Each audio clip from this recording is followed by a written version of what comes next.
Iya, oke guys. Hai semuanya, kembali bersama Benaya di channel Hinkaran City. Oke, jadi ini adalah video pertama gue di tahun ini ya. Kayaknya ya. Kayaknya udah pernah upload deh sebelumnya. Gak tau lah ya.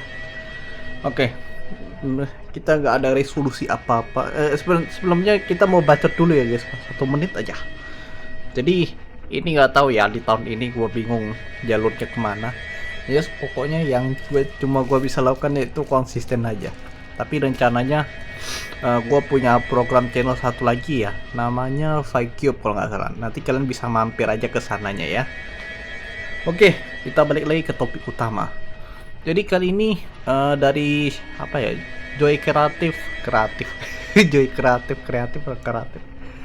Mereka membuat game dari series Pikabu terbaru ya, judulnya Unhuman. Nah ini kayaknya Unhuman nih berkaitan dengan manusia kayaknya ya guys, sekilas. Ini gua gak tahu spoilernya ya, bener-bener baru tahu banget lah. Dan ini memang gamenya masih fresh ini, sekitar ya awal-awal Februari lah baru di rilisnya gitu ya, baru nongol di Play Store gua lihat. Harga gamenya juga sekitar di gua sih 20.000 ya, kalau di kalian berapa lah ya. Oke, daripada bacot kita langsung aja coba ya. Mulai baru. Peringatan 18 tahun ke atas. Game ini mengandung konten yang sangat mengganggu dan tidak pantas. Nah, jadi kalau bagian kalian yang masih bocil, ya kalian saya sarankan skip aja ya video ini. Nah aja. Tapi kalau kalian nekat nggak apa-apa, tergantung risiko sendiri ya. Udah gua kasih warning ya. Oke. Mau sensor, kata kasar, nggak usah lah ya. Wajib sensor ya. Waduh.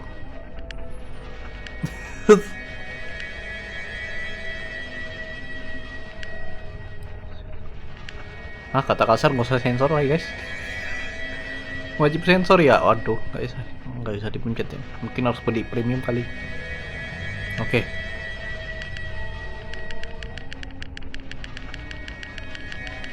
Ada tes skill isunya ya. Oke, seperti apa story Pikabu Unhuman?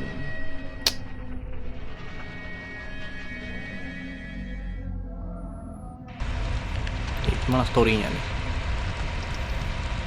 Hei, kebakaran. Bentar, popnya kurang ngeding.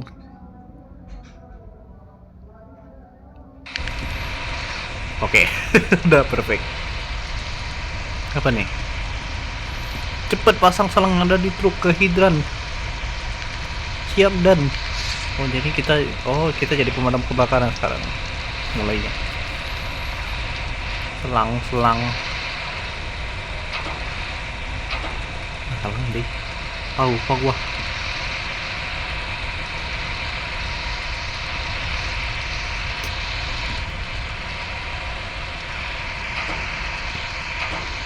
Nah, ini dia.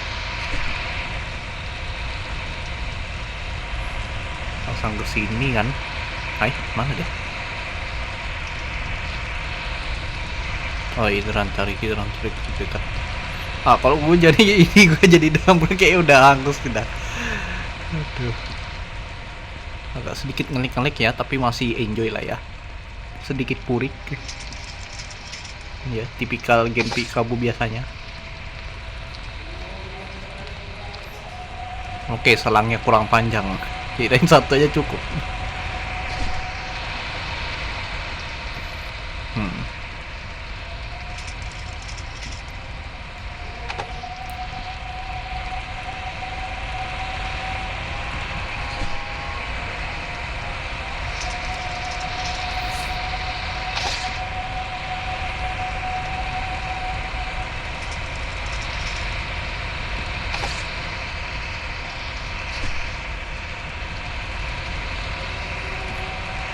Kali Pak, bantulah Pak. Gue pasang sendiri.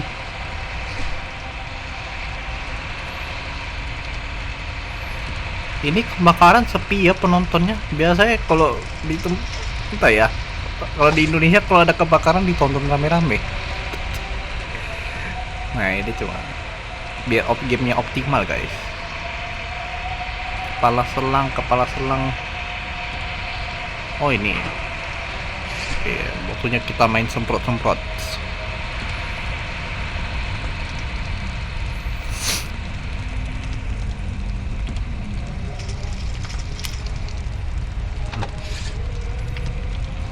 Buka hidran di truk.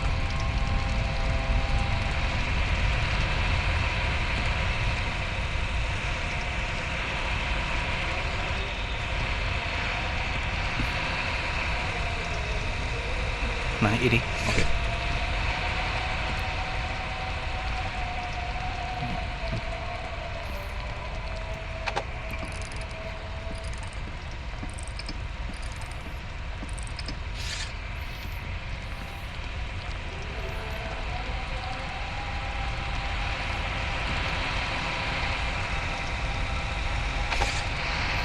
Tarik tuas di truk untuk mengeluarkan air. Tuas. Oke. Hei.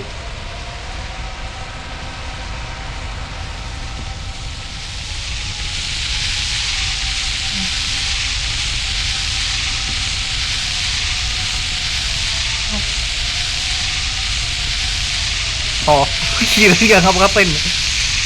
Oke, siram semuanya. Cuma dengan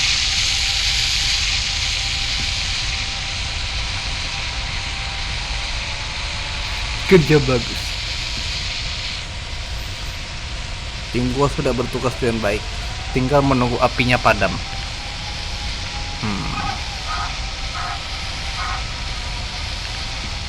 Suara anjing.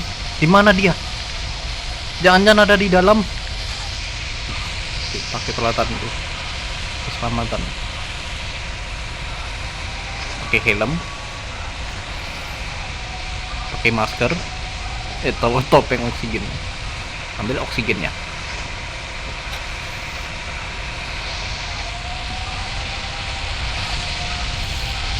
Linggisnya, ayo nggak mungkin lah gua masuk nggak pakai apa-apa. Galatnya kurang. Kapak, linggis. Oke, buka pintunya.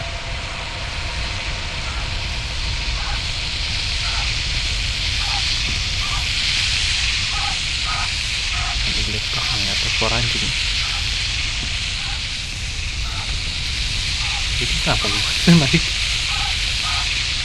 Oi, mana nih gua lihat? Oh, pintu belakang.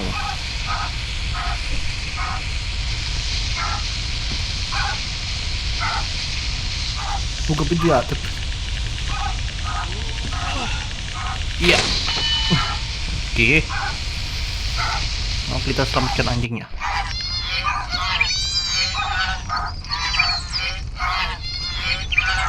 Suaranya campur-campur. Oh iya, sini semuanya. Ya ampun, ada banyak hewan di sini. Minta bantuan. Hei, gua butuh bantuan di sini sekarang. Siap dan selamatkan hewan.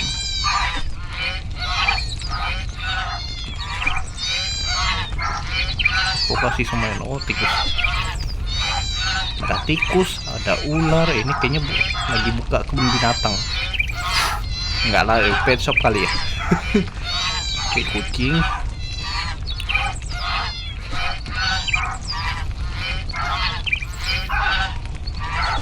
Ini apa nih? Ini kucing apa? Kucing atau anjing?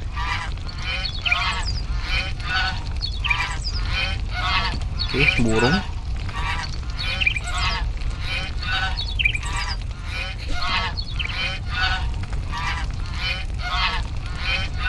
Bebek. Iya, enggak. Ini yang terakhir. Baik dan. Hah? Lu mendengar sesuatu? Hah? Memang ada suara apa? Gua periksa ke dalam. Lu amankan hewan-hewannya.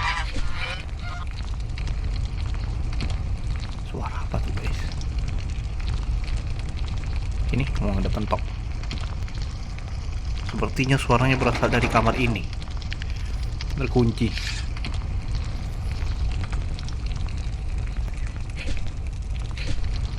Oke.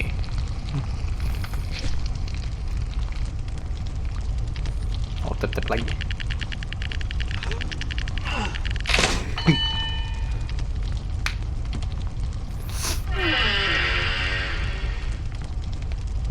Astaga, basement, gua kira kamar. Firasat gua buruk. Aduh, ini kayaknya mulai serem deh. Aduh, terkunci lagi. Pintunya digembok. Patahkan gemboknya dengan linggis.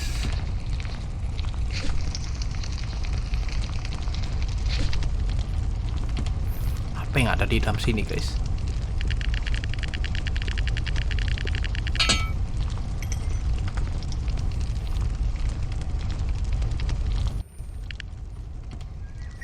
Tempat apa ini? Kantor.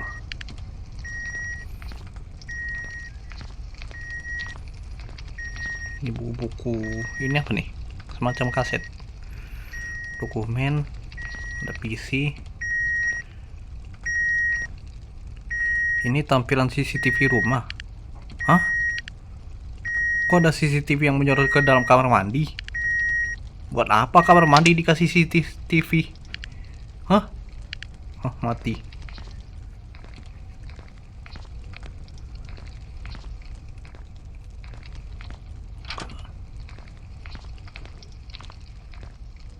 Aduh, agak ngeri-ngeri sedap nih. Pintu besi dan kode sandi. Gua nggak tahu kodenya. Tapi pintu seperti ini jelas sulit dibuka paksa pakai linggis. Ada pintu kecilnya. Jongkok. Buka pintu kecilnya.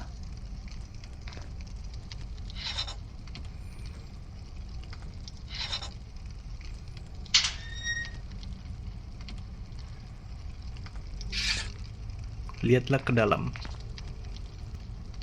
Oke. Apa yang ada di dalam? Hah? Itu apa? Heh? Hei, gua butuh bantuan di sini. Bawa Glinda sekarang juga, cepat.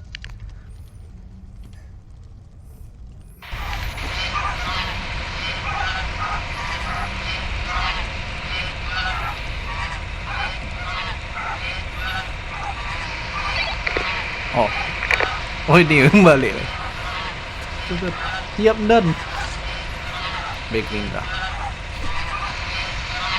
Oke, hewan ini hewan apa? Anjing ya? Oh ya, tadi kan ada anjing luar putih. Anjingnya mirip kucing. Oke, apa sih yang di dalam ini? Kenapa begitu bikin kaget? Komandan, kami sudah sampai. Pintu ini terlalu keras, mending dipotong saja. Siap dan. Nyalanya dekat muka lagi. Iya, tiap-tiap lagi kita.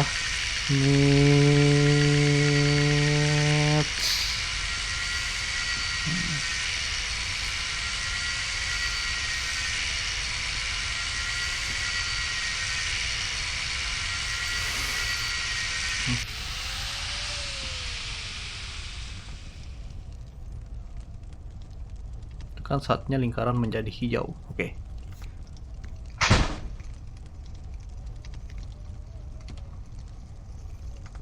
Iya.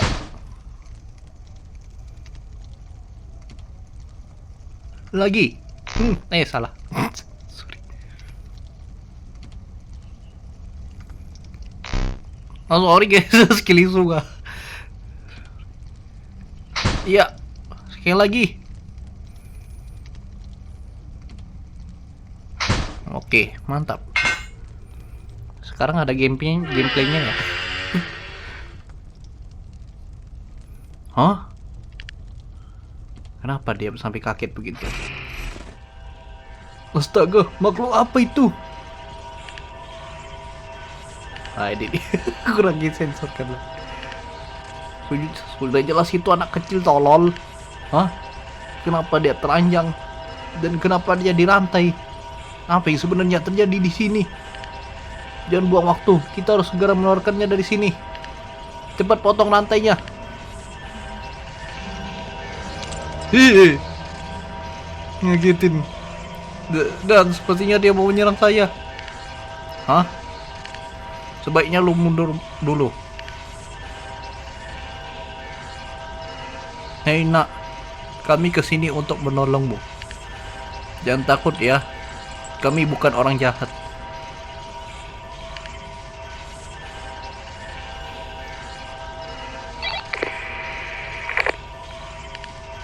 Hei, yang di luar, segera hubungi para medis.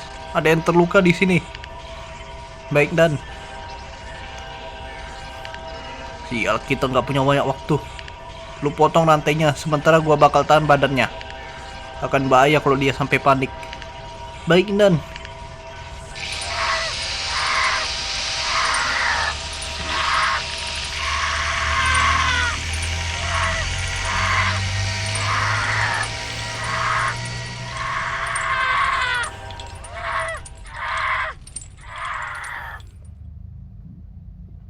Buset, ada anak di rantai loh.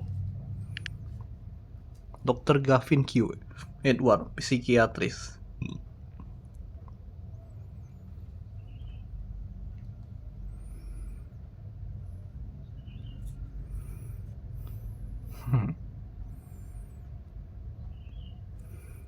Bagaimana kabarmu Tasya? Sudah merasa lebih tenang hingga hari ini? Aku merasa lebih baik, Dok.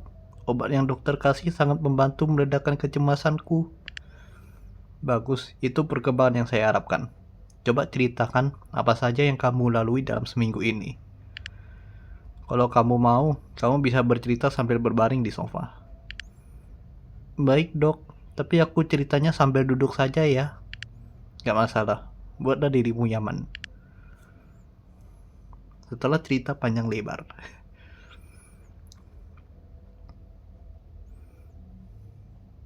Dari ceritamu, sepertinya rasa cemas itu masih sering muncul. Saya akan ajukan beberapa pertanyaan singkat. Ini membantu saya memahami apa yang sebenarnya kamu rasakan. Pertama, apa kamu langsung minum obat setiap kali rasa cemas itu mulai muncul? Iya dok, minum obat membuatku merasa lebih aman.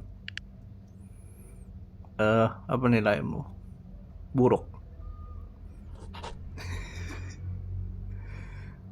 Lalu, bagaimana dan tidurmu? Apa kualitasnya sudah membaik? Jujur saja, aku masih susah tidur jika tanpa minum obat. Buruk.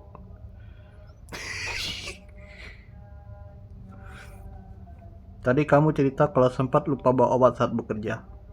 Sadar akan hal itu malah membuatmu semakin cemas? Apa yang akan kamu lakukan saat itu? Aku mencoba ingat saran dokter. Aku duduk, pejamkan mata, dan atur napas sampai perasaanku kembali tenang. Ya ini oke, baiklah baik. Berarti ini kalau ketiga kali dia kecanduan jadinya. Oke, apa yang kamu rasakan saat itu? Awalnya aku gelisah sekali, namun aku nggak punya pilihan lain selain berusaha tenang. Butuh sekitar setengah jam hingga rasa cemas itu benar-benar hilang. Kalau setengah jam setidaknya bisa hilang, ya udahlah, oke lah. Baik. Tadi kamu bercerita, kamu batalkan semua janji bertemu teman-temanmu karena takut cemasmu kambuh di depan mereka. Iya dok, daripada aku malu dan merepotkan mereka, lebih aman aku di rumah saja. Buruk.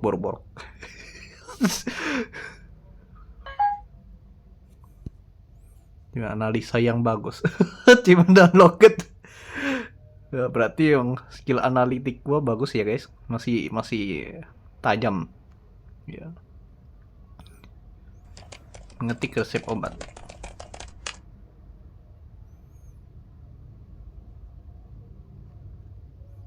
Oke, Tasya.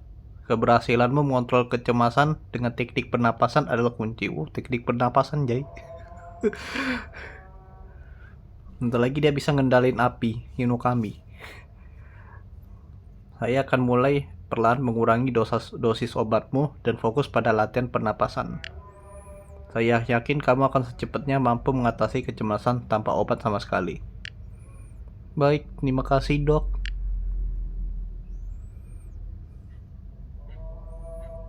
Oke, sekarang gue harus ngapain? Kita tunggu pasien berikutnya. Masuk. Oh, Pak Pol. Kenapa tuh? Oh, Pak Polisi. Selamat sore, Dr. Edward. Saya dari Departemen Kepolisian Bosman. Ada yang bisa saya bantu, Mbak? Saya kesini membawa 2 kabar buruk. Hah? Kabar buruk pertama, rumah Anda baru saja mengalami kebakaran hebat. Apa? Anda serius? Kok bisa? Loh. Jangan-jangan Dr. Edward ya nih yang kurung anak kecil itu di dalam basement. Betul, kemungkinan besar karena konsleting listrik. Ya, Tuan, saya harus segera pulang. Maaf dok, sepertinya Anda nggak bisa melakukan hal itu. Loh, kenapa?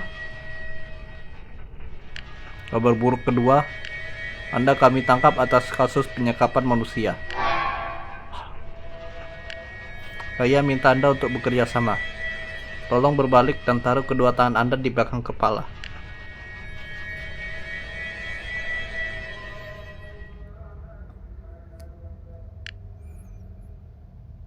Beberapa hari kemudian. Sedar apa sih ini? Yang waktu Pikabu stop aja udah serem banget. Mungkin ini lebih seram lagi ya. Ini kita jadi siapa nih sekarang? Pelan-pelan aja ya, takutnya ada jump scare dadakan.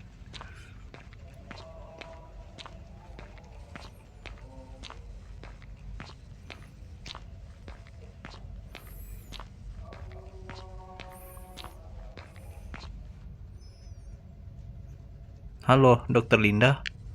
Anda sudah ditunggu Detektif Jordan di ruangan ujung. Oh, kita jadi Dokter Linda sekarang.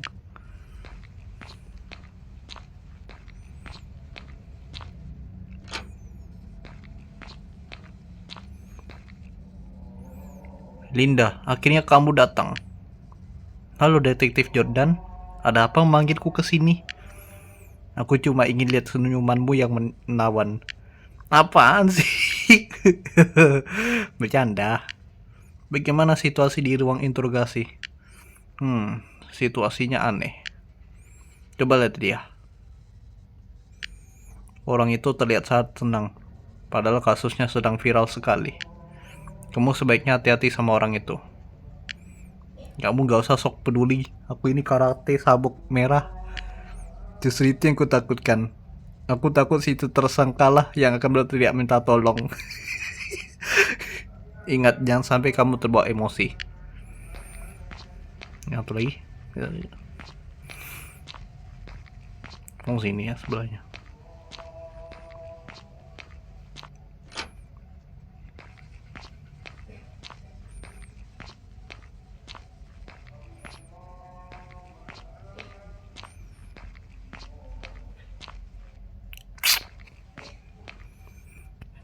Ya, mulai.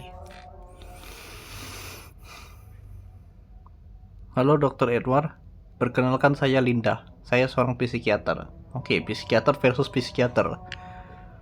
Saya datang ke sini atas perintah pengadilan untuk evaluasi kesehatan mental Anda terkait kasus yang sedang berjalan. Saya akan mengajukan beberapa pertanyaan terkait kasus Anda. Anda memiliki hak untuk menolak menjawab pertanyaan apapun yang tak ingin Anda jawab. Apakah sampai sini ada pertanyaan? Tidak ada. Silakan dimulai Dr. Linda. Baik, Dr. Edward. Seperti yang sudah Anda ketahui, Anda ditahan di sini karena kasus penyekapan anak. Pertanyaan pertama, apa hubungan Anda dengan korban? Apakah dia darah daging Anda? Bukan, dia bukan anak saya. Saya nggak punya hubungan apapun dengannya. Dia anak seorang pelacur. Pelacur? Siapa yang Anda maksud dengan pelacur? Hah? Apa maksudmu? Apakah dia itu istri atau pasangan Anda atau semacam itu? Oh, kamu pikir pelacur adalah sebutan untuk wanita yang membuat saya marah sehingga menjulukinya seperti itu? Bukan, pelacur yang saya maksud adalah pekerja seks jalanan. Oke, siapakah dia? Apakah Anda mengenalnya? Saya nggak mengenalnya. Saya hanya bertemunya sekali.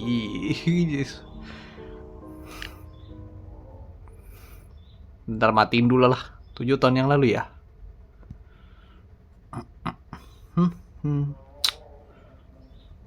Oke, 7 tahun yang lalu nih. Halo ganteng, mau have fun? Berapa? $150 saja ganteng.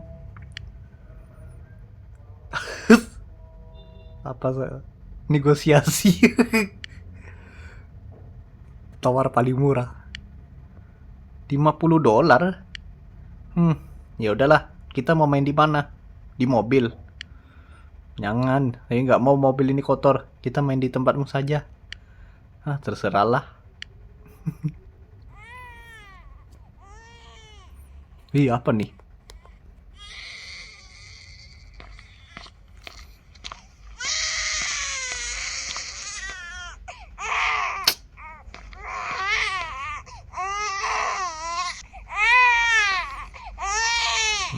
Mabuk-mabukan ya.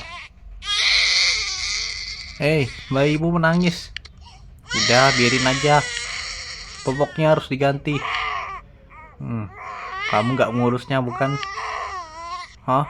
Lu ini dari dinas sosial? Bukan, saya cuma nanya.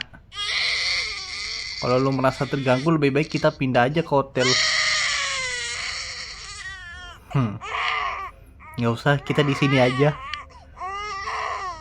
Oh, ini anak pelacur, udah ada anaknya.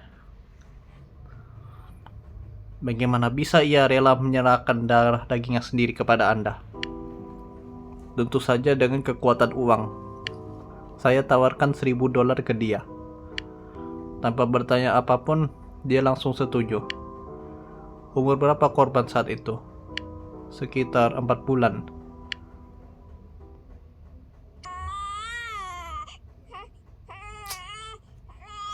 Ini ceritanya jual beli anak udah ya.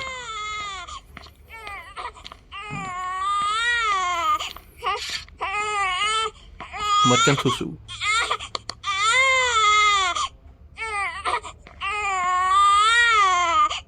Mana ini gak bisa mencet. Sendoknya lo kecil kali.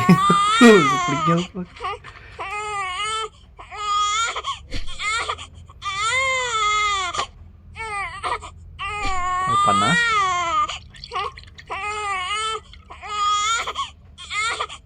Taruh balik. Tutup botolnya.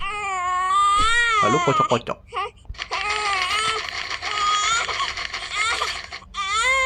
Berikan susunya ke si bayi.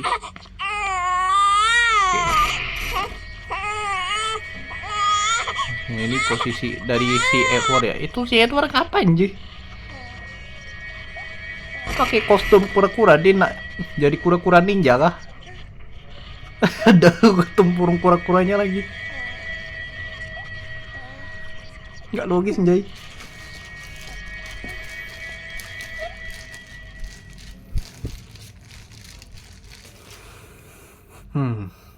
Kenapa Anda mau menyekap anak itu? Apa alasannya? Untuk ilmu pengetahuan. Ini agak susah juga sih. Gue susah juga bilang, tapi kalau secara etik sih nggak boleh ya sekarang. Saya ingin melakukan penelitian apa jadinya jika manusia hidup tanpa interaksi sama sekali. Apa jadinya jika manusia hidup tanpa ada pengajaran hidup? Apa jadinya jika manusia hidup tanpa kasih sayang, tanpa sentuhan, bahkan tanpa hukuman? Hah? Anda serius? Tentu saja. Kenapa harus dia? Dia masih terlalu kecil. Karena subjek sesuai dengan kriteria penelitian saya. Dia masih bayi. Semakin muda semakin bagus. Usianya baru 4 bulan. Masih belum terlalu lama berinteraksi dengan manusia. Lalu Anda ingin memperlakukannya tanpa interaksi di umur segitu? Bukankah itu mustahil? Anda pasti berinteraksi kepadanya, memberikannya susu, mengganti popok. Betul, dia masih terlalu kecil buat dilepas. Saya nggak mau subjek mati dengan cepat. Lalu, kapan Anda mulai melepaskan interaksi? Ketika umurnya sekitar 1 tahun. Lebih tepatnya ketika ia sudah bisa merangkak. Jadi korban mulai disekap saat berumur 1 tahun. Betul, tapi maaf, saya kurang setuju dan istilah disekap. Dia adalah subjek penelitian. Dia bukan disekap, tapi diisolasi. Saya menempatkannya di ruang isolasi, memberinya makan dan memantau aktivitasnya setiap hari. Apa yang Anda berikan untuk makanannya? Makanan biasa? Jawab jujur aja. Ini kita dari Pov Edward ya. Coba.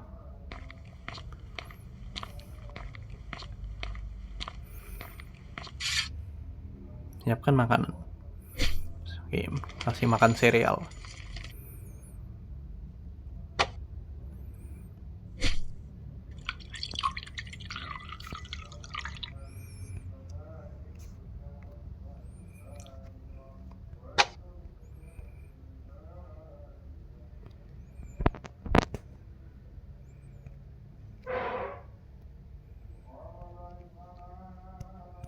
Bentar, mana kamera gue?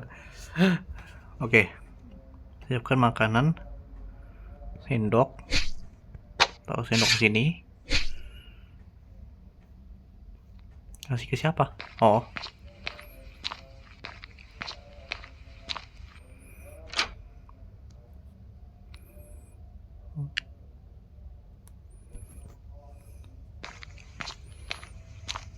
Ini dia.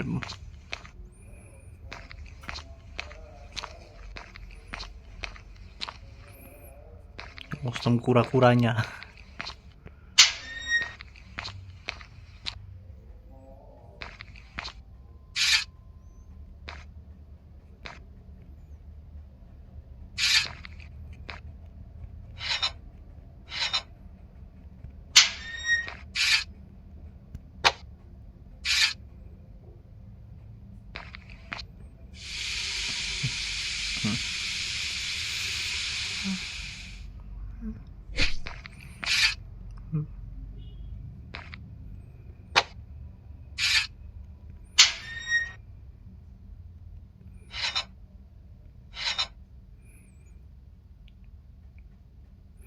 Makanan dan air sudah dikasih.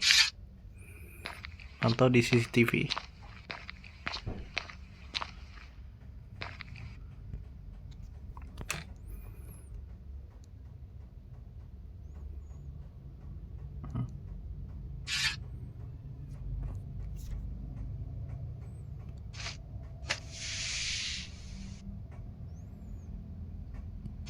Ini dari posisi anak.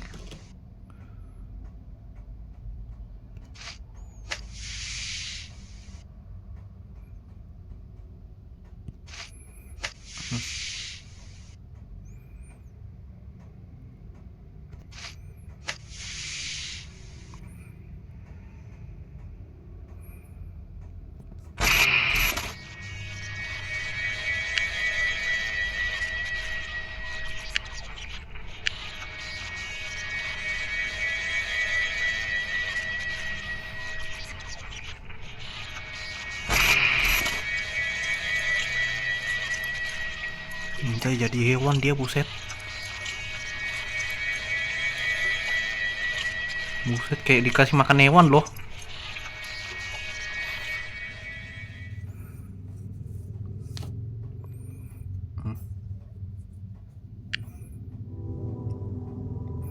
Jadi Anda beri makan dia makanan sereal setiap hari? Tidak, saya memberi makanan yang sama dan apa yang saya makan. Dan Anda bilang korban makan seperti hewan? Betul, itulah cara manusia makan secara alami. Sebenarnya saya selalu memberinya sendok, tapi karena nggak pernah diajarkan, dia nggak tahu sendok itu gunanya untuk apa. Itu salah satu poin penelitian saya.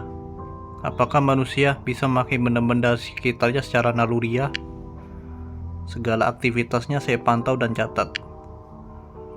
Anda memantau aktivitas korban melalui CCTV? Benar, segala aktivitas subjek terekam jelas secara non-stop.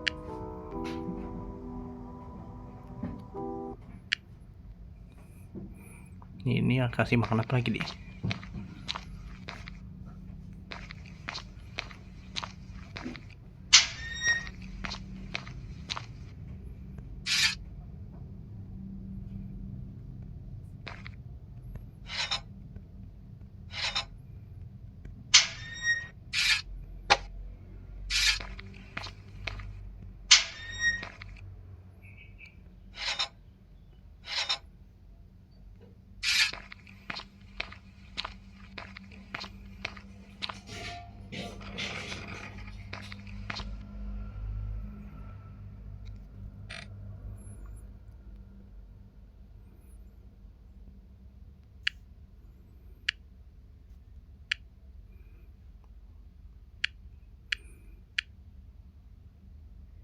Oke, subjek langsung makan. Belum ada perubahan dari gaya makannya. Udah dikasih sendok ya, masih seperti itu.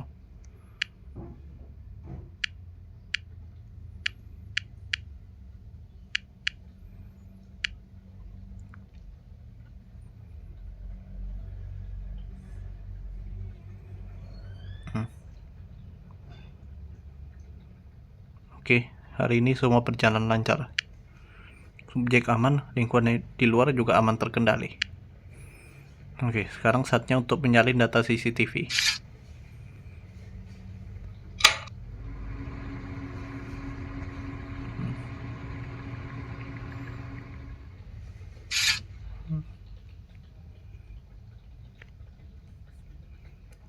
Gimana gesernya?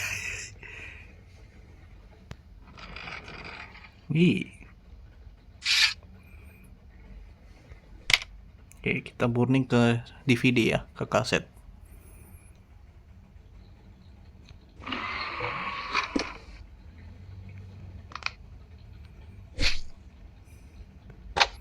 Sistematis juga ya pelitian dia. Di balik samping agak mengerikannya nih. Tuh gue jadi bingung ini aneh atau enggak sih, tapi kelihatannya aneh banget di penelitian satu ini. Bukannya seharusnya dari jauh-jauh hari sebelumnya udah ada penelitian beginian ya. Kita burning dulu.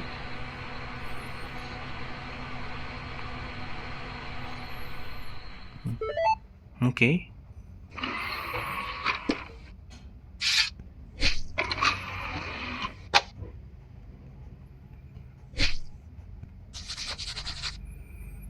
Oke, sudah ditulis tanggalnya.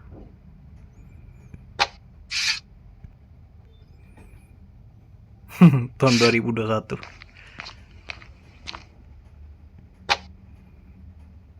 Oh, jadi ini koleksinya.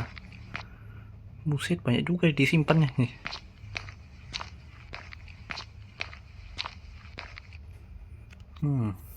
Gitu ya.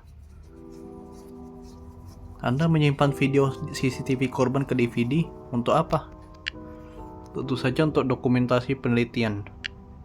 Saya juga merasa senang ketika melihat deretan DVD itu. Rasanya seperti punya barang koleksi.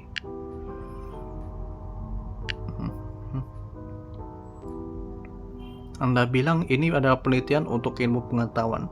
Siapa yang menyuruh Anda? Apakah ada pihak yang mendanai? Saya independen. Saya melakukannya sendirian. Gak ada pihak lain yang terlibat. Lalu, untuk apa Anda melakukan ini? Apa motifnya? Seperti yang saya bilang sebelumnya, untuk sains. Saya sungguh penasaran Apakah manusia bisa hidup tanpa interaksi? Hah? Anda nggak perlu menyekap anak kecil untuk mendapatkan hal itu. Anda bisa membaca berbagai buku dan jurnal untuk memenuhi rasa penasaran Anda. Saya selalu melakukannya, tapi nggak pernah bisa memuaskan saya.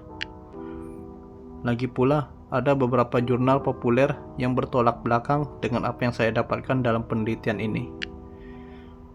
Dengan mengungkap fakta-fakta baru ini, saya yakin ada di jalur yang benar. Ini sungguh alasan yang gak masuk akal. Tolong katakan yang sebenarnya. Apakah Anda sebenarnya melakukan human trafficking, penjualan anak, atau penjualan organ? Atau menjual video korban di internet sebagai tontonan? Tidak, itu salah. Kamu bisa melihat rekaman jurnal penelitiannya. Semuanya jelas dan lengkap dari hari pertama. Saya nggak mempublikasikan penelitian ini sama sekali kepada siapapun. Saya nggak mau penelitian ini bocor sebelum waktunya. Dunia harus bersabar, karena suatu saat hasil penelitian ini akan saya bagikan ke seluruh penjuru dunia. Ini pasti bermanfaat.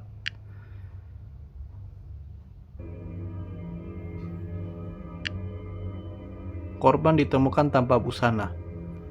Apakah sebenarnya penyekapan ini untuk memuaskan hasrat seksual Anda?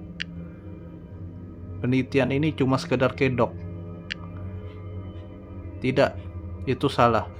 Saya nggak punya fetis kepada anak kecil. Apalagi dia itu laki-laki. Kalian periksa saja rekaman CCTV. Kalian juga bisa melakukan visum untuk membuktikannya. Terus, kenapa Anda membiarkannya telanjang? Memang itu diperlukan. Saya sering memberi subjek pakaian, tapi saya nggak memberitahu cara pakainya. Gokil kali. Penelitiannya lo itu. Saya ingin tahu, apakah manusia bisa pakai baju tanpa diajari? Bukankah sudah jelas nggak bakalan bisa? Tidak perlu melakukan pembuktian seperti itu. Kamu benar, tapi ada hal yang menarik. Dia ternyata tahu fungsi dari pakaian itu bisa menghangatkan tubuhnya. Makanya pakaian yang saya kasih sering dijadikan alas tidur atau selimut. Bukankah jika telanjang terus-menerus, korban jadi gampang sakit? Iya, awalnya memang begitu. Tapi menariknya, ia jadi jarang sakit sekarang. Ini karena nggak pakai baju selama bertahun-tahun. Tubuhnya mampu beradaptasi. Nggak, itu nggak benar. Nggak mungkin itu bisa terjadi. Senyum doang.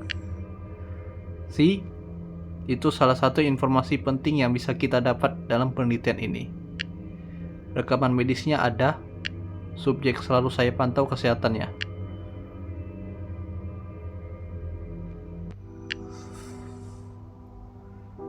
The Intimates of Human, untuk buku yang dibaca.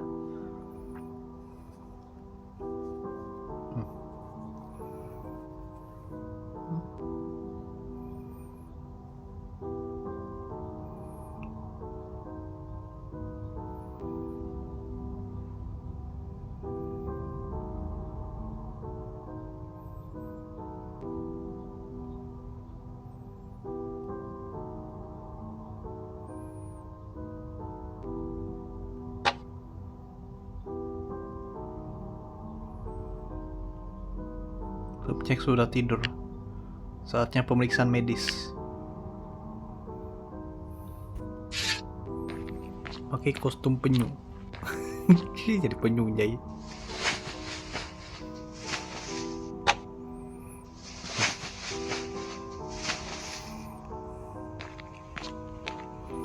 Kenapa dia pakai kostum penyu, gak ada kostum lain apa?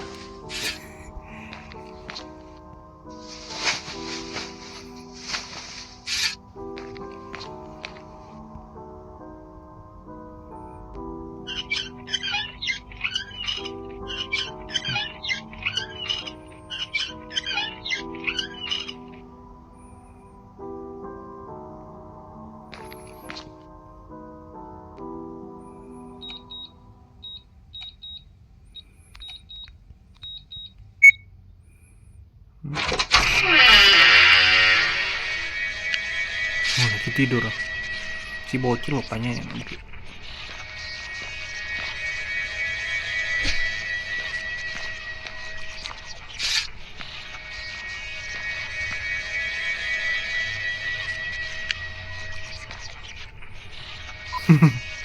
ah udah sensor kotak nih, masa sensor ini lagi.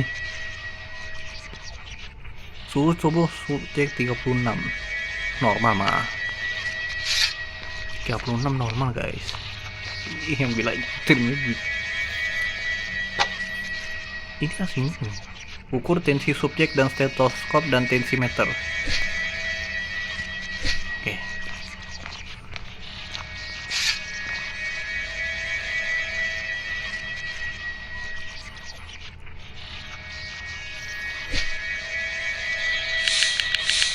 Kita pompa.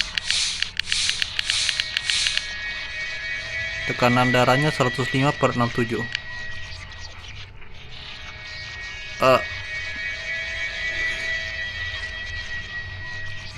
105/67 untuk anak 6 tahun.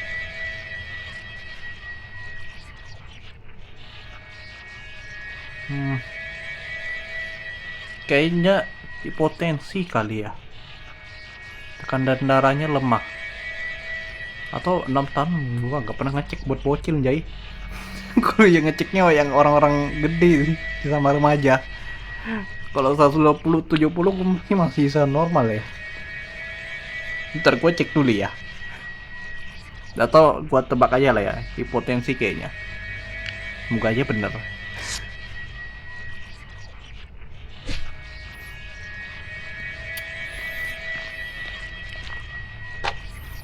Ini dua yang dongkap bro. Subjek perlu suntikan paracetamol. Perlu gak ya? Dia kan gak gemam, nggak usah dikasih lah.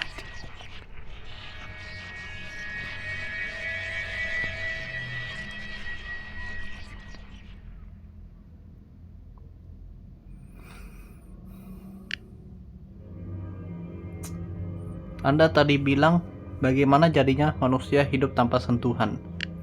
Bukankah saat pengecekan tekanan darah Anda menyentuhnya? Anda melanggar aturan Anda sendiri. Betul, tapi itu memang salah satu pengecualian. Memang menurutmu bagaimana cara kita mengetahui tekanan darah tanpa menyentuh subjeknya? Lalu kenapa Anda menggunakan kostum penyu? Oh, itu bentuk antisipasi. Saya nggak ingin subjek melihat manusia jika tiba-tiba bangun. Selain itu, kostum penyu juga sebuah simbol. Simbol? Simbol apa? Penyu itu contoh makhluk hidup yang semenjak lahir sudah ditinggal oleh induknya. Gitu ya. Gila, alasannya masuk juga ya.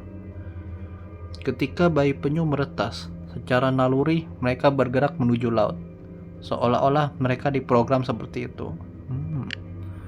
Mereka hidup sendiri tanpa perlindungan dan pengajaran dari induknya untuk bertahan hidup. Menarik ya. Sekarang disamakan dengan penyu.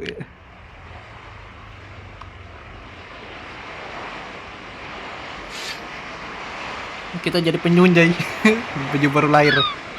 Udah langsung masuk war. Oh cepet weh, nanti diangkat Bung Camar. Oh jalan terus. Ayo let's go. Sebelahnya ada juga kanan kita. Woi kita ke laut semuanya.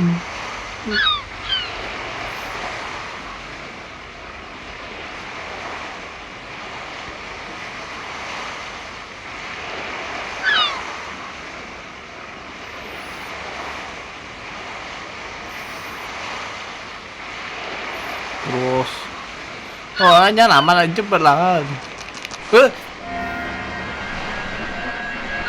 Alamak mati lah kita.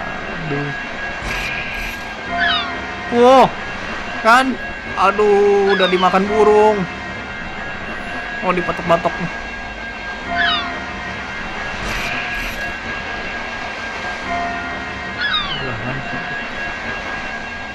Iya sih gila, jadi penyu baru lahir langsung War. Saya sungguh penasaran, seperti apa manusia hidup dengan naluri alamiahnya. Anda nggak bisa melakukan hal itu.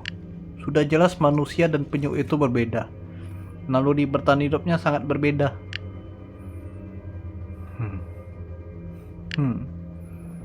Kita nggak akan tahu faktanya sebelum membuktikannya secara langsung. Anda benar-benar memperlakukan korban seperti hewan. Korban sampai dirantai di kakinya. Oh, itu karena subjek sering ada di depan pintu. Ia sering memukul-mukul pintu kecilnya. Saya merantainya agar tak bisa menjangkau pintu itu lagi. Saya merantainya saat subjek sedang tidur. Ketika bangun, ia meronta-ronta hebat. Dia bergerak ke sana ke sini dengan liar. Bahkan hampir tercekik ke lantai itu. Anda segera menolongnya? Tidak, saya cuma memantaunya di CCTV. Jika ia benar-benar tercekik, baru saya akan datang. Tapi tenang, dia bisa lepas sendiri kok. Lama-kelamaan, subjek bisa beradaptasi dengan rantai itu. Mirip seperti anjing yang akan terbiasa dengan ikatannya.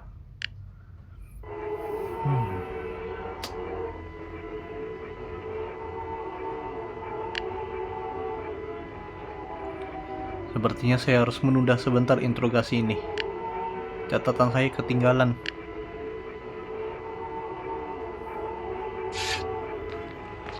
Bicara ke Jordan.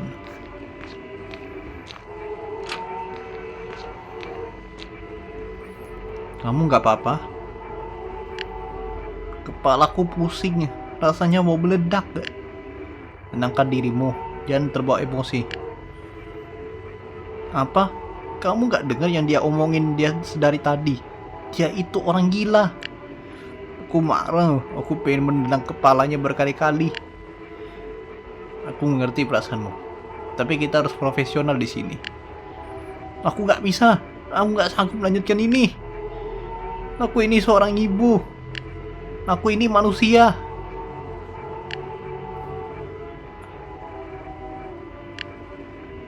Kuatkan dirimu, Linda. Jika kamu bertindak di luar prosedur, maka sanksi berat akan menimpamu. Kita sudah melalui kasus-kasus kejahatan yang korbannya anak kecil.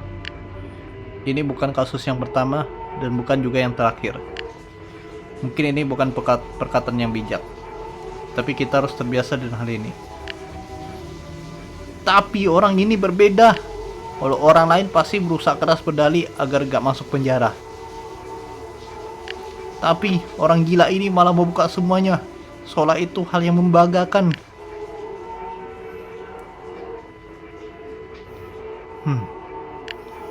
Sebaiknya kamu istirahat dulu sebentar. Minum kopi atau merokoklah di luar. Jika sudah tenang, tolong kembali untuk melanjutkan interogasi.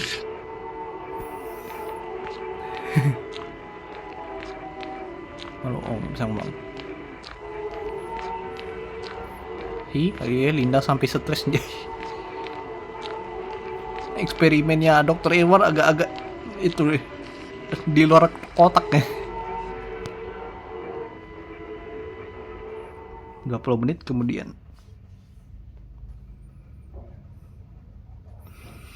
Oke, lanjut lagi. Maaf membuat Anda menunggu. Ayo kita lanjutkan interogasinya. Kamu nggak apa-apa, Bu?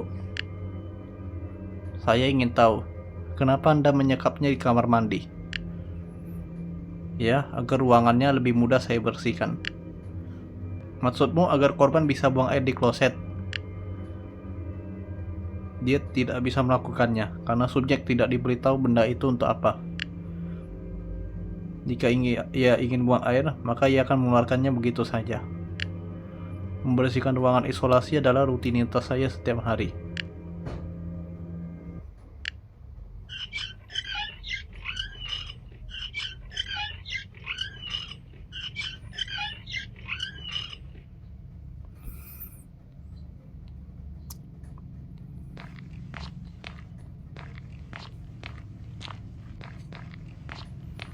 Oh, ini sekarang kita bersih-bersih ya.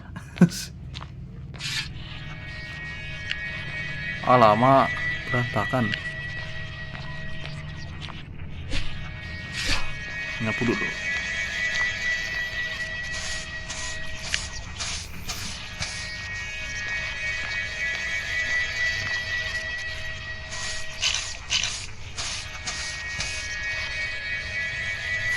Oh, pas lagi tidur kita nyapunya ya.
Jadi korban pernah melihat Anda? Iya, beberapa kali. Apa reaksinya? Subjek tidak pernah menunjukkan ekspresi di wajahnya. Tidak terlihat marah, sedih, menderita, bahkan takut. Itu karena ia nggak pernah berinteraksi dengan orang.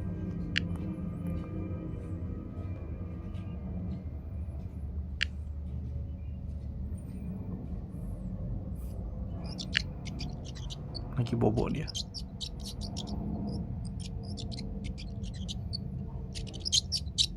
Waduh.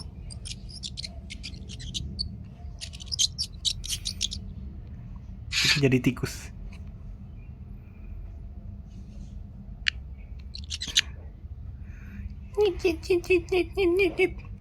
Am.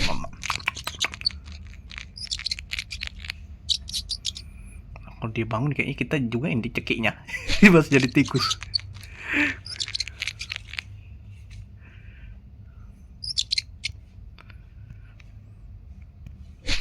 Nyam.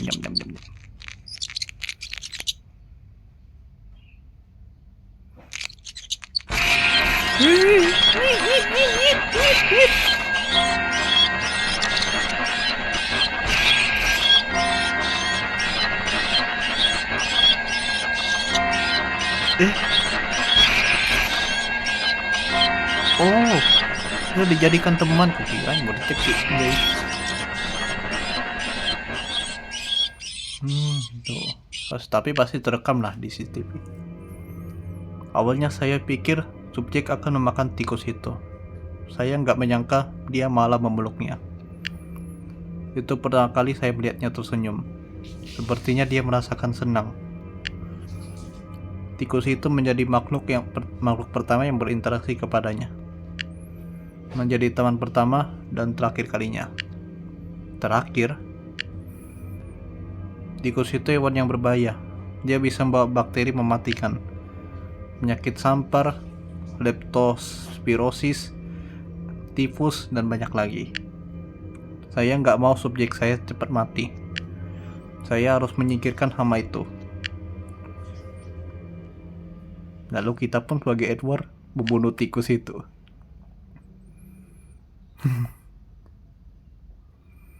Akhirnya subjek sudah tidur. Obat tidur yang dicampur di makanannya sudah bekerja. Saatnya membasmi hama.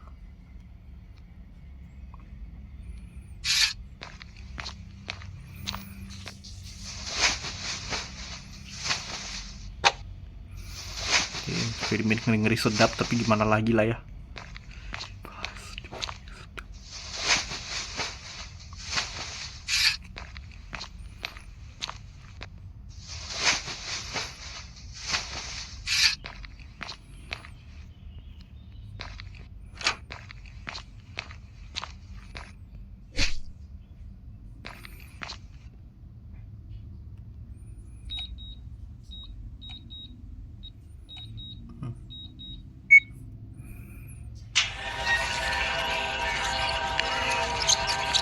Ini dia. Wah, lawan bos kita. Aku pukul bocilnya. Kena lu.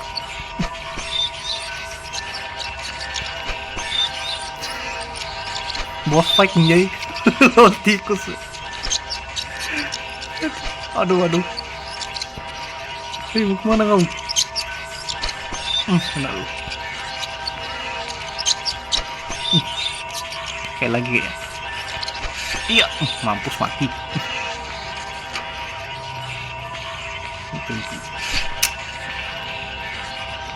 Goodbye, Yonita. Shit.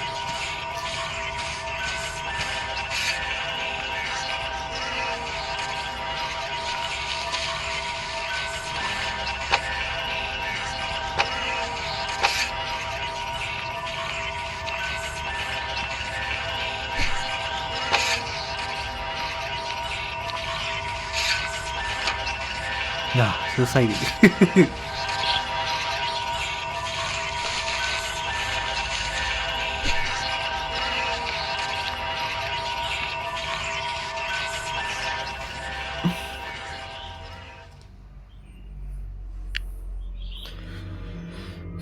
Setelah tikus itu saya singkirkan, ternyata subjek menangis terus selama beberapa hari. Dia menangis dan berteriak-teriak, tapi nggak ada kata apapun yang terucap. Dia juga jadi nggak nafsu makan. Subjek ternyata bisa merasakan kehilangan. Bukankah itu hal itu menarik?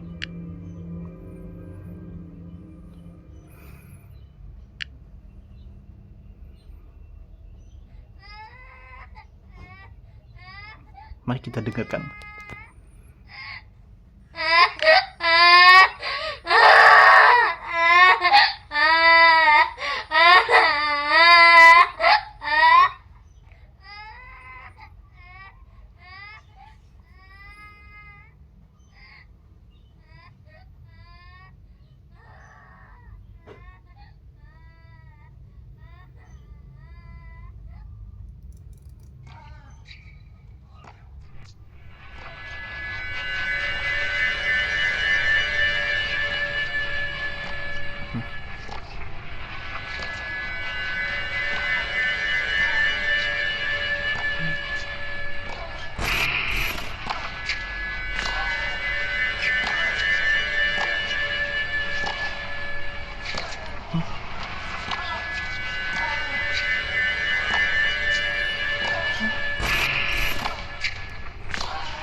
Saya masih nggak paham.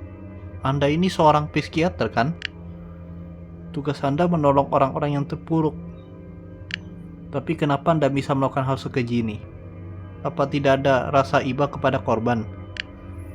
Apa yang membuat Anda minim empati? Apa Anda mempunyai masa lalu yang buruk? Seperti mendapatkan perlakuan kasar dari orang tua Anda? Atau dibully saat masih kecil? Senyum juga. Anda benar. Biasanya, orang yang punya masa lalu yang kelam akan membuatnya memiliki dendam dan trauma. Mereka bisa melampiaskannya ke orang lain. Dr. Dinda, sudah berapa lama Anda melakukan interogasi kepada para kriminal di kepolisian? Sekitar 7 tahun.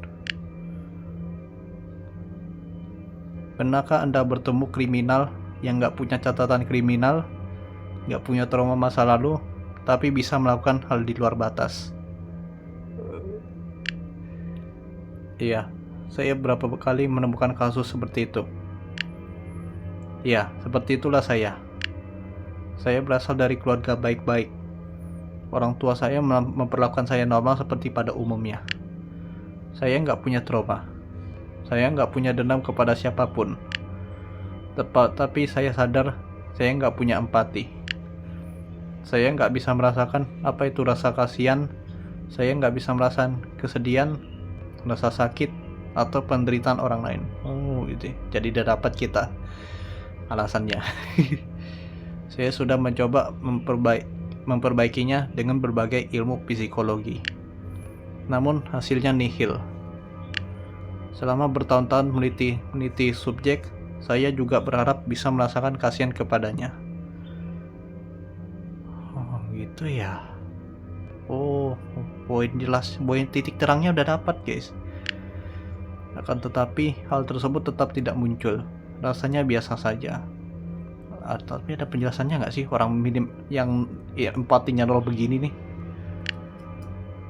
Apakah ini semacam kutukan atau malah sebuah anugerah? Pada awalnya saya merasa ini adalah kekurangan. Namun pada akhirnya justru hal ini yang diperlukan sains, terutama ilmu tentang manusia. Waduh. Dalam banget statementmu, Edward. Banyak percobaan kepada manusia yang terhalang etika dan moral. Iya juga ya. Ada benernya juga nih si Edward, tapi ya, emang agak-agak lain lah. Untuk melakukan percobaan kepada manusia, para penguji harus berempati. Mereka harus tega melakukan hal-hal yang selama ini dinilai kejam oleh masyarakat.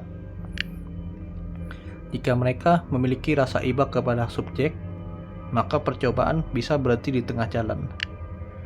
Lagi pula, saya ini sedang menyelamatkan subjek dari orang tua yang gak menginginkannya. Tapi ada benernya pula dia nih, susah juga caranya.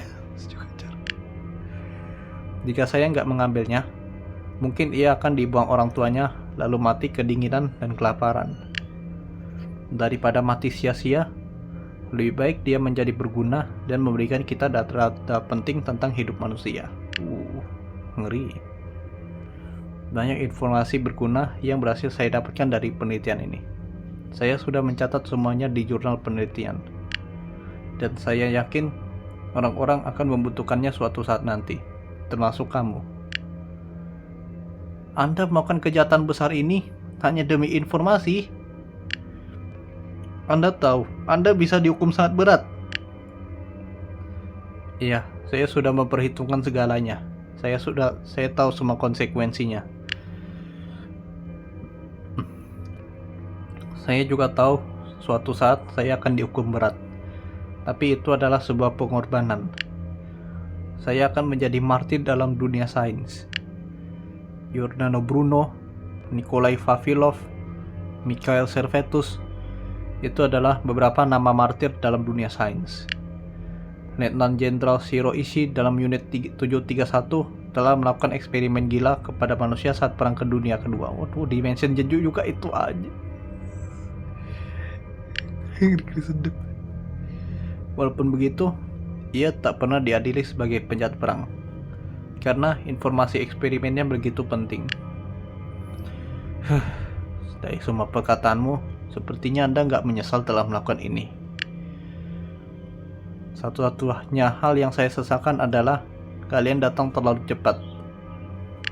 Banyak hal yang belum saya ungkap dari penelitian ini. Salah satunya, bagaimana jika subjek bertemu dengan lawan jenis? Apakah mereka akan melakukan reproduksi? Apa maksudmu lawan jenis? Apa ada anak lain yang kamu sekap? Tidak, tapi masih dalam bentuk rencana. Butuh sumber daya yang memadai. Satu subjek masih kurang untuk menjawab berbagai pertanyaan. Apakah mereka masih bisa menjadi manusia? Bisa menjadi manusia? Pertanyaan itu lebih pantas ditunjukkan kepada diri Anda sendiri.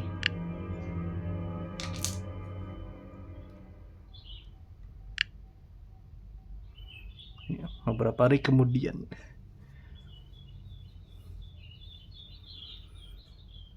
Emperor Hospital.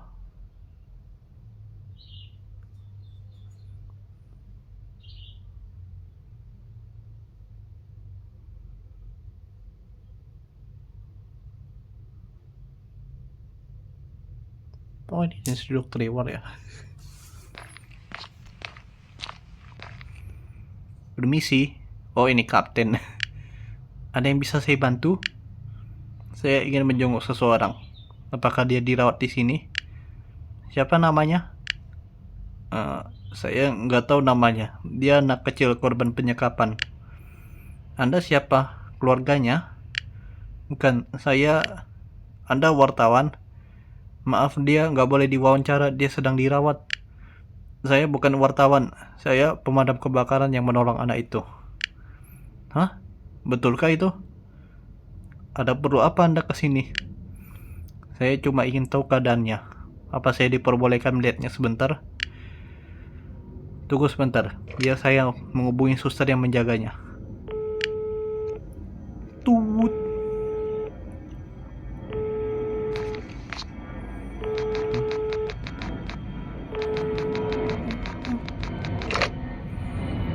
Oke, sudah.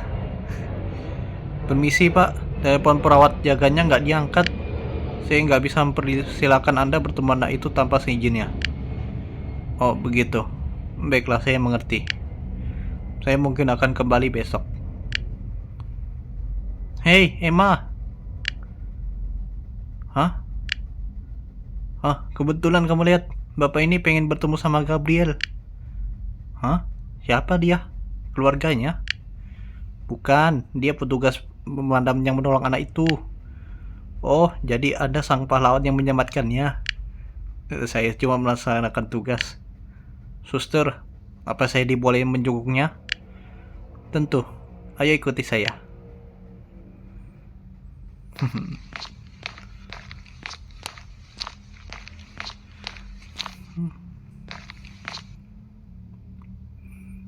Terapi.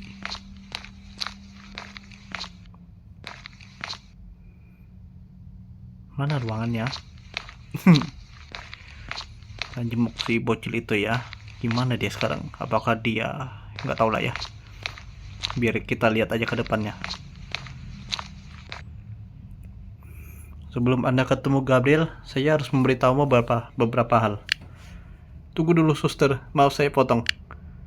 Gabriel itu anak yang disekap dari rumah yang kebakaran itu kan? Soalnya saya nggak tahu kalau namanya Gabriel. Takutnya salah orang. Anda nggak salah orang kok. Sebenarnya anak ini nggak memiliki nama. Kami yang menamainya Gabriel. Oh, begitu. Lalu apa yang harus diberitahukan kepada saya? Gabriel saat ini sedang dalam tahap pemulihan. Selama bertahun-tahun, ia nggak pernah berinteraksi dengan siapapun. Apa dia baik-baik saja? Kondisi fisiknya baik, tapi dia mengalami keterlambatan perkembangan. Dia belum bisa berbicara, belum bisa berjalan, dan belum bisa berinteraksi dengan orang lain. Dia butuh perhatian ekstra dan harus dilakukan dan hati-hati, karena traumanya begitu berat, begitu hebat. Tidak sembarang orang diperbolehkan bertemu dengannya. Cuma orang-orang yang diberikan tugas oleh dokter. Jadi saya akan meminta Anda hanya untuk memperhatikannya dari jauh dan jangan mengajaknya berbicara. Baik, saya mengerti. Suster, saya membawa boneka dan bunga untuk Gabriel. Tolong berikan kepadanya. Baik, tapi mungkin saya nggak bisa memberikannya ke Gabriel untuk saat ini. Dia masih butuh penyesuaian. Baik, saya mengerti. Terima kasih, suster.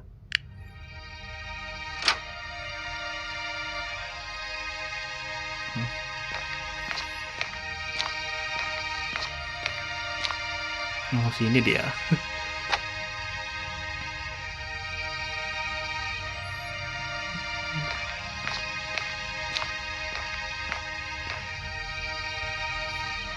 Hai sayang, kamu lagi main apa?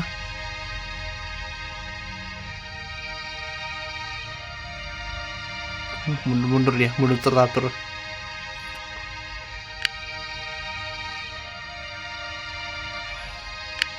Maaf, aku membuatmu takut ya. Tenang sayang, aku orang yang baik kok. Kamu main bola warna-warni. Aku boleh ikut main?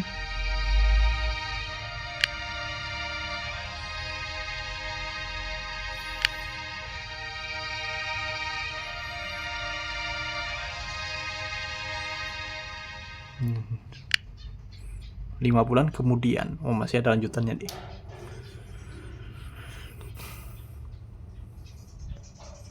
Ini kita ya bawain MBG. Kurang air gak salah ya, dipakai rumah sakit.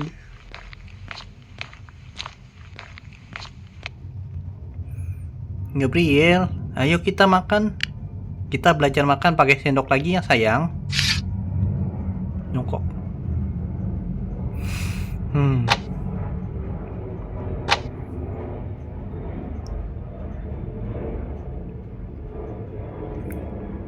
Sebelum makan, kita berdoa dulu ya. Tuhan, terima kasih untuk makanan ini. Berkatilah makanan ini agar setiap suapan menjadi energi positif untuk kami. Berkati juga Gabriel ya Tuhan agar cepat pulih sehingga dia bisa bermain dengan teman sebayanya. Amin. Ayo sayang, ambil sendoknya. Coba, yang mana yang sendok? Oke.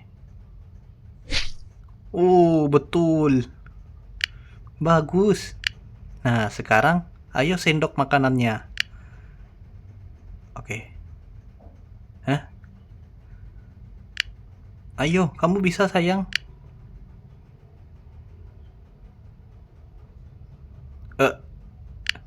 Oke. Aku ajarin lagi ya. Kayak gini, kita ambil sendoknya. Nah, sendoknya dipegang. Ikutin aku ya. Pegang sendoknya seperti ini. Terus sendok makanannya seperti ini. Oke.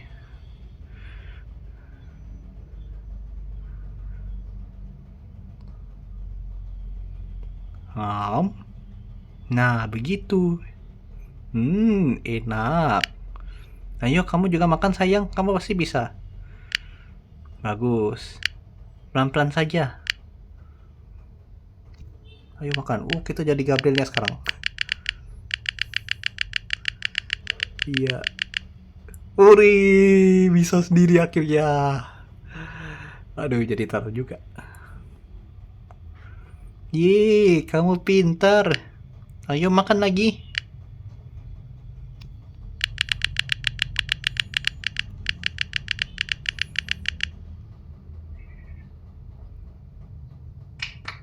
Pinter, kamu hebat, enak kan?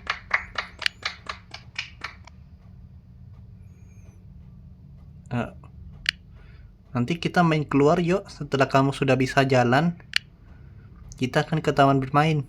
Di sana lebih banyak mainan. Kamu mau?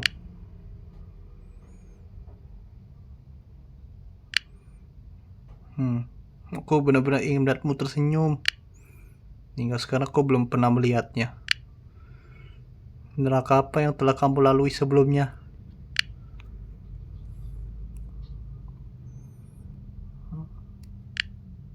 Dua bulan kemudian.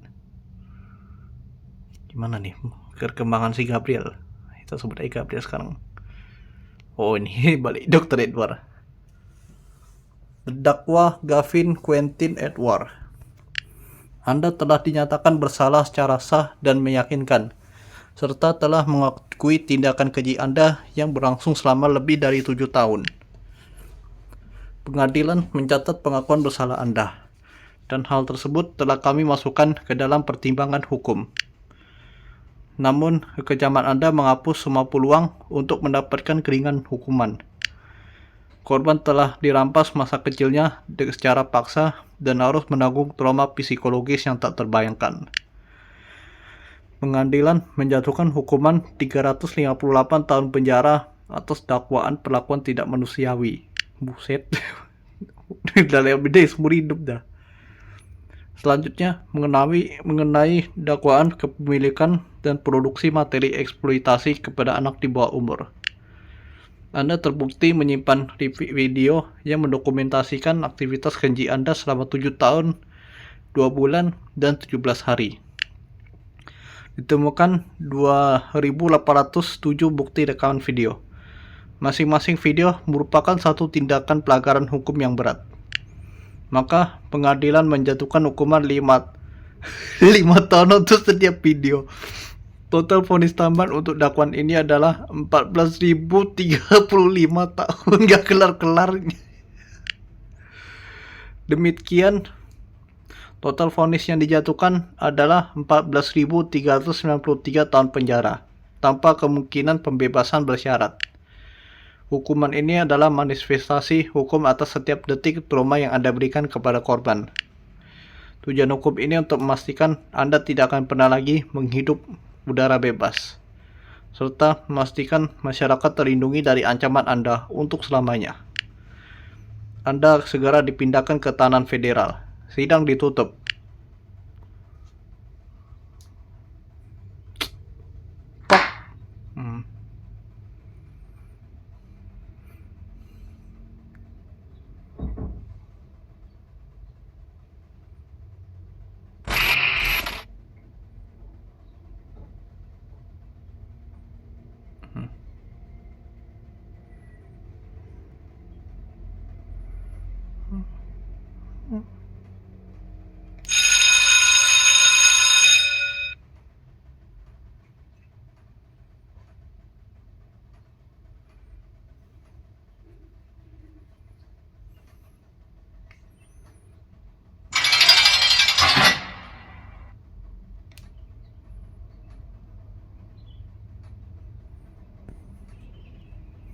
Sudah saatnya makan siang. Oke, cuci muka dan tangan sebelum ke sana. Oh, cuci muka dulu nih.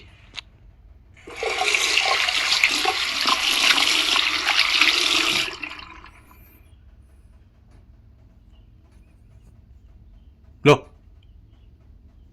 Waduh. Gua udah tahu dia arahnya kemana dah. Halo pendatang baru.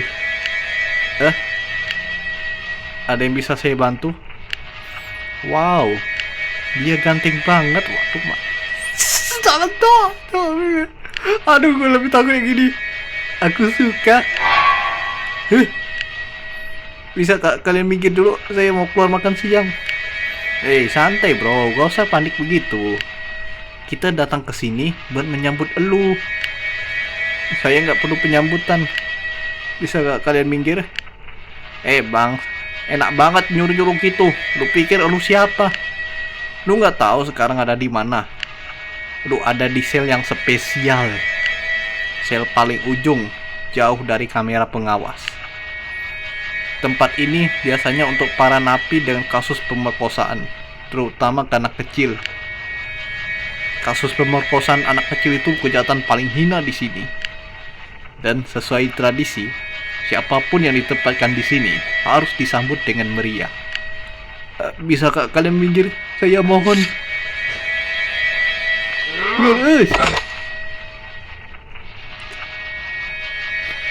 Babi, gua belum selesai ngomong.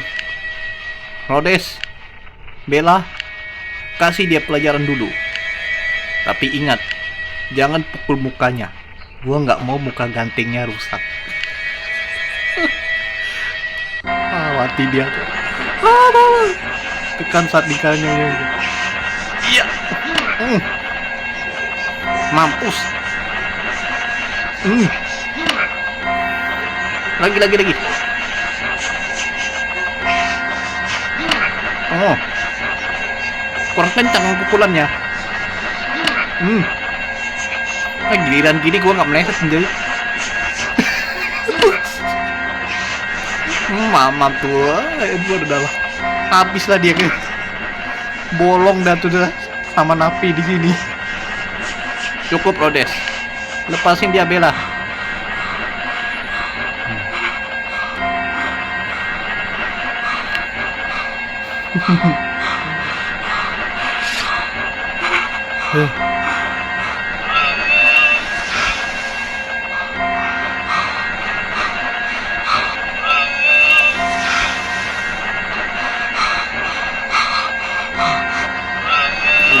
Nggak selamat lah si Edward, diambil lah dia penjara. Lu mau kemana nyet? Tahan badannya. Mati dia kena rodok aja. Lepasin saya nggak punya salah apa mukul kalian. Bacot anjing. Kalau itu dengan napi dengan kasta paling bawah di sini, lebih rendah dari binatang. Ampun, saya nggak pernah perkosa siapapun. Bacot, kalau nggak kayak gitu, lu nggak bakal ditempatin di sel ini. Asal lu tahu ya nyet, bakal banyak orang yang akan datang sini. Mereka bakal ngajak lu bersenang-senang. Gua harus to restart. Gua nggak mau dapat barang bekas. Ayo puaskan gua sekarang. Tidak dong. Jangan. Ayo puaskan gua sekarang. Cepet angkat si bangki ini ke tempat tidur dan lepas celananya.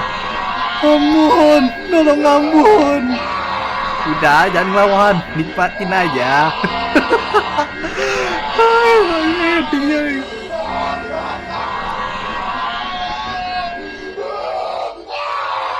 Ampun, kena rodok dia habis lah. Oke, 7 bulan kemudian.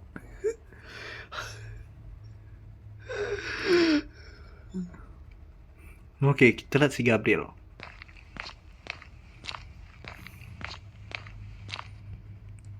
Kamu lagi apa, nak? Kok melamun begitu? Belum ada ngomong dia aja. Nah, malam, kita kembali ke kamar yuk. Aku beres-beres mainanmu dulu ya.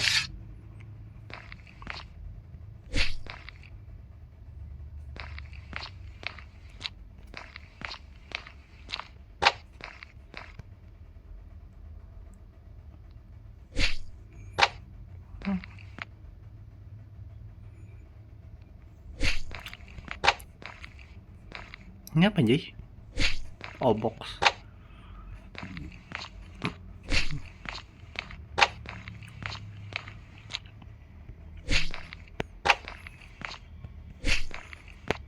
Oke.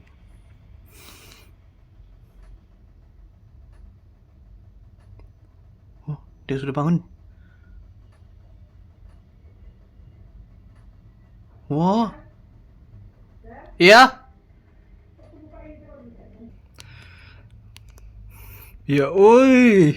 Akhirnya si Gabriel sudah bisa berdiri, guys. Ini perkembangan yang sangat hebat. Ayo sayang, cobalah berjalan. Kau pasti bisa. Oh, kita kerjanya pasti ada mini game ya. Ayo cobalah, nak. Oh, enggak ada mini game ya.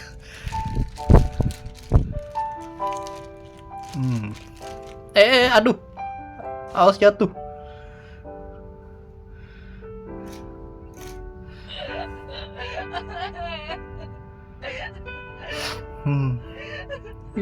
Terima kasih Tuhan. Akhirnya kamu bisa jalan. Terus semangat Gabriel. Terus berjuang. Kamu pasti bisa pulih. Ma.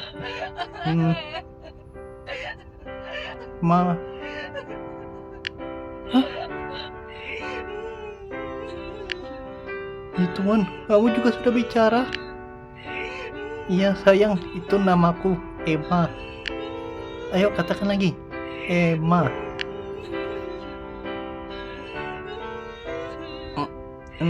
Ma.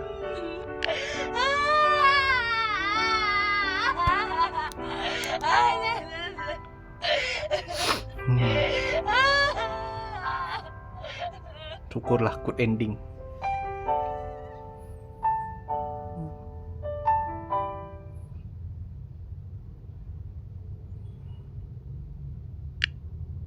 Oh, 3 tahun kemudian. Oh, jauh juga nih landscape-nya.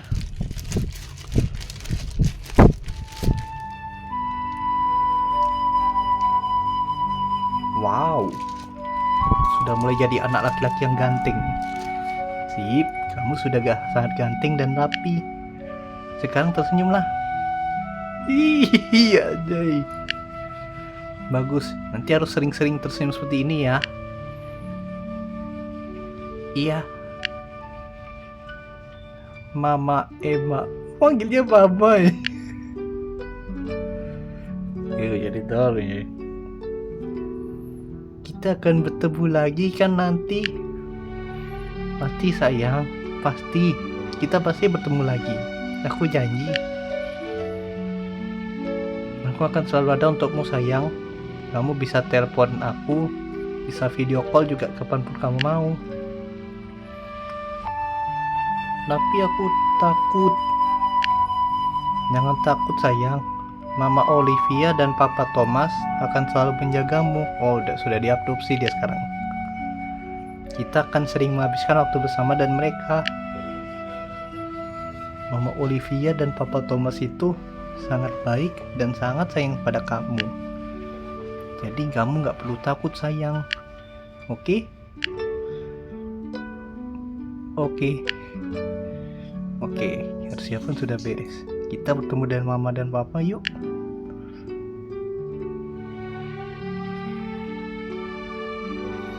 Kamu tadi sudah makan kue dari Mama Olivia? Iya. Enak kan? Iya, enak. Mama Olivia memang pintar bikin kue. Kamu pasti akan senang tinggal bersama mereka. Kamu nanti juga akan pergi ke sekolah, bertemu dengan teman-teman baru yang baik dan bermain bersama. Pasti akan sangat menyenangkan.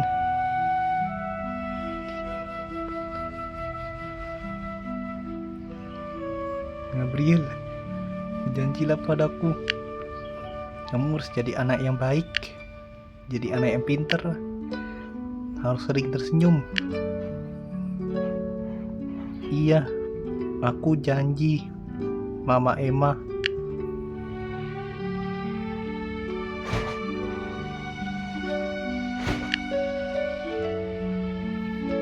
Terima kasih, Mama Emma. Terima kasih sudah merawatku selama ini. Iya sayang, iya. Aku sangat senang bisa merawatmu.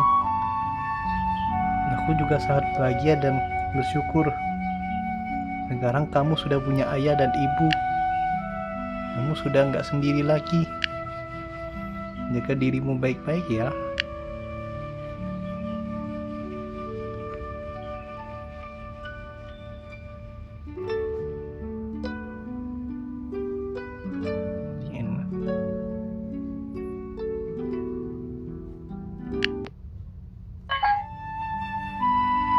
Ini nggak akhir.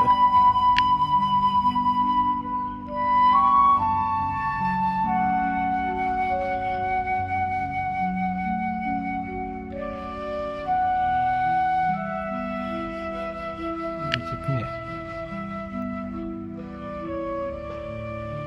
Tanpa menawar diagnosa dengan dokter.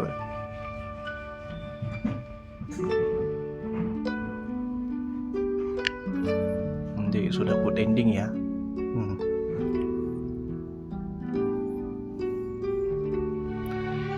Nggak tahu gua mau komen apa ya. Sudah bingung. Jadi intinya itulah,